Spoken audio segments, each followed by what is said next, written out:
नवीन घर पर बैठा अपनी पत्नी मनीषा को बार बार फोन लगा रहा था, जो कि राजगढ़ से मीटिंग अटेंड करके बस से वापस जयनगर लौट रही थी। लेकिन मनीषा का फोन बंद आ रहा था। नवीन मन ही मन कहने लगा, फोन क्यों नहीं लग रहा मनीषा का? बंद क्यों आ रहा है? उसकी बस सिटी के पास ही पहुंच रही होगी। नदी क्रॉस करते ही शहर आ जाता है। लगता है बैटरी खत्म हो गई होगी।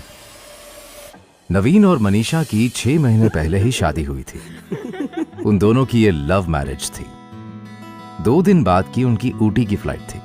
उन्होंने वहीं का हनीमून प्लान किया था और तय किया था कि इस मीटिंग के बाद मनीषा लंबी छुट्टी लेगी और वो उसके राजगढ़ से लौटने के तुरंत बाद निकल जाएंगे।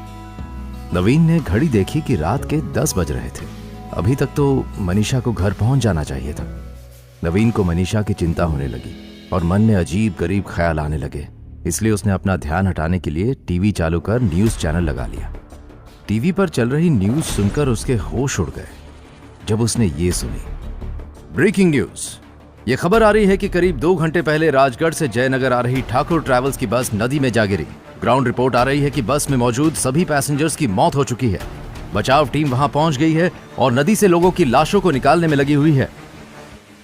न्यूज एंकर जल्दी जल्दी बोले जा रही थी, लेकिन अब नवीन का ध्यान न्यूज पर नहीं था।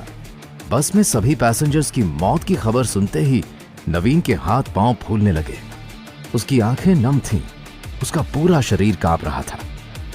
तभी उसने मोबाइल उठाया और कांपते हाथों से मनीषा को फोन लगाना शुरू कर दिया। मनीषा का फोन अभी भी बंद आ रहा था।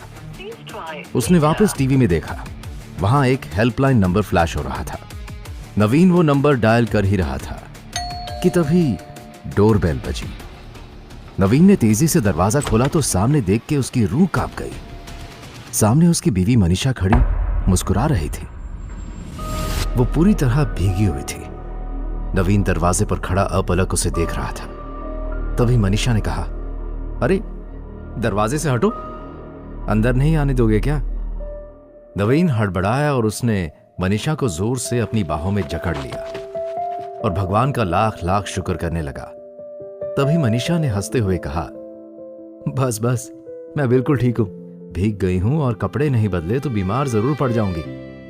नवीन ने फौरन उसे छोड़ दिया और फिर उसे अपनी बाहों में उठा लिया और बेडरूम में ले गया। मनीषा ने जमीन पर पैर जमाते हुए मुस्कुराकर कहा, लगता है न्यूज देख ली तुमने। तभी नवीन ने राहत की सांस लेते हुए कहा, मेरी तो जान ही निकल गई थी। क्या हुआ था बताओ? नवीन ने अपनी सांसों को संयत करते हुए और कबर्ड से अपने लिए एक टी शर्ट निकालते हुए पूछा। मनीषा को गले लगाने के कारण उसकी टी शर्ट भी गीली हो गई थी। मैं भी कपड़े चेंज कर लूं?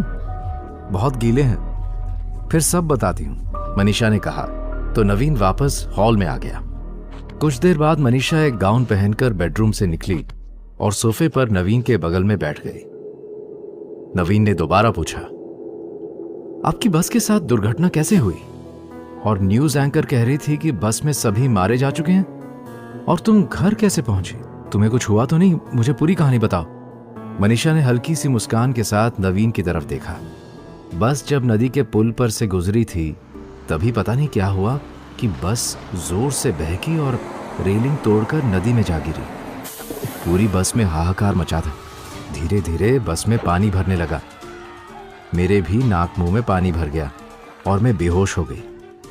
कुछ देर बाद मुझे जब होश आया तो मैं नदी के किनारे से टकरा रही थी। मनीषा बड़े शांत स्वर में बताती जा रही थी। मैं तेजी से किनारे की चट्टानों पर चढ़ गई। कुछ दूरी पर देखा तो बस पूरी तरह डूब चुकी थी। गांव वाले मदद के लिए पहुंच चुके थे।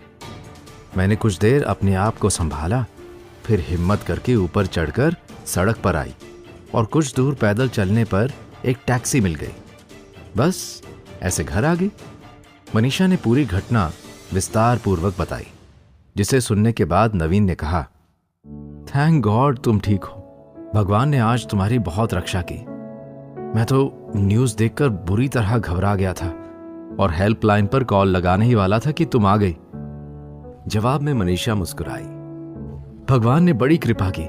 कल सुबह सुबह हम मंदिर चलकर प्रसाद चढ़ाएंगे। नवीन ने कहा। मनीषा ने सहमति में सिर हिलाया। मनीषा ने फिर बेचैनी से कहा, अच्छा नवीन, अब मैं आराम करूंगी, तबीयत कुछ ठीक नहीं लग रही है। नवीन ने जवाब दिया, हाँ हाँ ठीक है, चलो सुबह बात करते हैं। ये कहने के बाद फिर दोनों बेडरूम की तरफ चल दिए। बेडरूम में जाकर मनीषा तुरंत बेड पर पसर गई। नवीन भी बगल में लेट गया। कुछ ही देर बाद उसे याद आया कि मनीषा जब घर आई तब उसके पास न कोई सामान था, ना मोबाइल और ना ही पर्स। फिर उसने टैक्सी का किराया कैसे दिया? और उसके मन में यह सवाल घूम रहा था कि इतना बड़ा एक्सीडेंट हुआ, लोग मारे गए, पर मनीषा को एक स्क्रैच तक नहीं आया। आखिर ये कैसे पॉसिबल है? वो ये सब पूछने के लिए मनीषा की तरफ घूमा, लेकिन तब तक मनीषा गहरी नींद में सो चुकी थी। क्या मनीषा नवीन से सच कह रही थी? आखिर मनीषा का सामान गया कहां और अब आगे क्या होगा, जानेंगे अगले भाग में।